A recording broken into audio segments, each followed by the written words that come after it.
আমাদের আশপাশে যারা আছে, ইভেন হালাল, আমার মা, আমার বোন, আমার বাবা, আমার স্ত্রী, আমার ছেলে, আমার মেয়ে, এদেরও যদি কখনো স্বার্থে আঘাত পড়ে, দেখবেন সেও আপনার পাশ থেকে সরে যাচ্ছে। এমন হয়নি কখনো? আপনার বন্ধু, আপনার ব্যবসার পার্টনার, আপনার বস, আপনার কলিগ, ওদের স্বার্থে আঘাত হলে ওরাও সরে যাচ্ছে পাশ থেকে, জিগরি দোষ সরে গেল পাশ থেকে। হয় না এমন? ভালোবাসা দুই প্রকার। বলেন কয় প্রকার?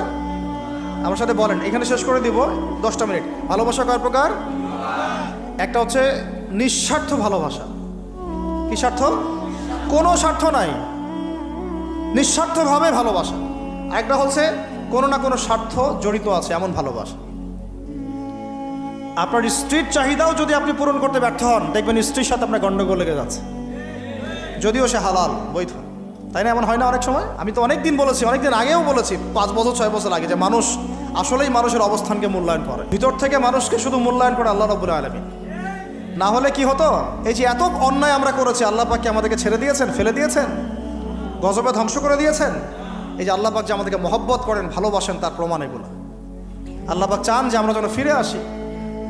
আল্লাহ পাক বলছেন, সারা দুনিয়ার সমান গুনাহও যদি সে করে ফেলে, আসমানের সমানও গুনাহ করে ফেলে, খালি তওবা করে ফিরে আল্লাহকে বলবে, আস্তাগফিরুল্লাহাল্লাযী লা ইলাহা ইল্লা হুয়াল হাইয়ুল কাইয়্যুম ওয়া আতুবু ইলাইহি। আল্লাহ পাক বলছেন, খালেস তওবা করলে গুনাহ তো মাফ করে দিবই, আগের গুনাহগুলোকে নেকি দিয়ে পরিবর্তন করে দিব। এটা ভালোবাসা না? আল্লাহ পাক সৃষ্টি করেছেন আমাদেরকে ভালোবেসে। কোরআন খোলেন, সূরা সদ পড়েন, সূরা সদের মধ্যে দেখবেন আল্লাহ বলছেন, খালাকতু বিয়াদি মা মানাআকা আল্লা তাসজুদা খালাকতু বিয়াদাই, মানে তুমি ইবলিস কেন তাকে সেজদা করলা না যাকে আমি নিজ হাতে সৃষ্টি করেছি? এটা মহব্বতের বহিঃপ্রকাশ না? আল্লাহ আমাদেরকে নিজ হাতে সৃষ্টি করেছেন। আল্লাহ পাকের হাত কেমন এটা আমরা ব্যাখ্যা করতে যাব না। দেখেন, হাতের অর্থ কি সেটাও ব্যাখ্যা করার, তাহবিল করার দরকার নাই। কোরআনে আসছে যেভাবে, সেভাবে আমরা ঈমান রাখবো। ঠিক আছে ভাই? এখানে আবার অনেক তালগোল পাকায় ফেলে এবং বিভ্রান্ত হয়ে যায়, এদিকে যাওয়ার দরকার নাই। এখানে বোঝানো হচ্ছে আল্লাহ রাব্বুল আলামিন আমাদেরকে মহব্বত করে সৃষ্টি করেছে। এই পুরো সৃষ্টি জগৎটাই তো আল্লাহর মহব্বতের বহিঃপ্রকাশ। সবকিছু এত নিপুণভাবে চলতেছে, এটা মহব্বতের বহিঃপ্রকাশ না? আমি আপনাদেরকে নিয়ে যদি কোনোদিন কক্সবাজারের সৈকতে তারা দেখাতে পারতাম, তাহলে আমি বুঝাইতে পারতাম আপনাদেরকে যে এই মহাবিশ্বটা ঠিকই আছে কীভাবে।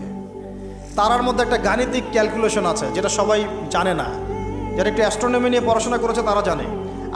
আপনার মানে মাথার বিবেকই উল্টায় যাবে যে এত সূক্ষ্মভাবে কিভাবে আল্লাহ রাব্বুল আলামিন এই মহাবিশ্ব সৃষ্টি করলেন। এক চুল এদিক ওদিক হলে পুরো বিশ্ব কায়নাত ধ্বংস হয়ে যাইত। এটা কি আল্লাহ পাকের মহব্বতের পরিপ্রকাশ না? আল্লাহ পাক তো বরং বলেছেন পুরো সৃষ্টি পরিবারটাই আল্লাহর আল্লাহর পরিবারের অন্তর্ভুক্ত। সুবহানাল্লাহ। এমনকি আল্লাহ পাক আমাদেরকে বলেছেন, তোমরা জমিনবাসীর সবার উপর রহম করো। ইরহামু মান ফিল আরদ ইয়ারহামুকুম মান ফিস সামা। তোমরা সবার উপর রহম করো, দয়া করো। দয়া, রহম, এটা তো মহব্বতের একটা অংশ। তোমরা সবার উপর দয়া করো, রহম করো, মহব্বত করো। এটা কি হবে? তাহলে আল্লাহ পাক আসমানে যিনি আছেন, আল্লাহ পাক তোমাদের উপর রহম করবে ইনশাআল্লাহ। তা আমরা সেই মহান সত্তার ভালোবাসার থেকে বের হয়ে হারাম এই যৌন ভালোবাসার দিকে যাওয়ার চেষ্টা করছি। আসলে এটা ভালোবাসা না, যৌনতা, এর দিকে যাওয়ার জন্য এইসব করছি। আল্লাহ পাক আমাদেরকে মাফ করে যেন হেদায়েত দান করে।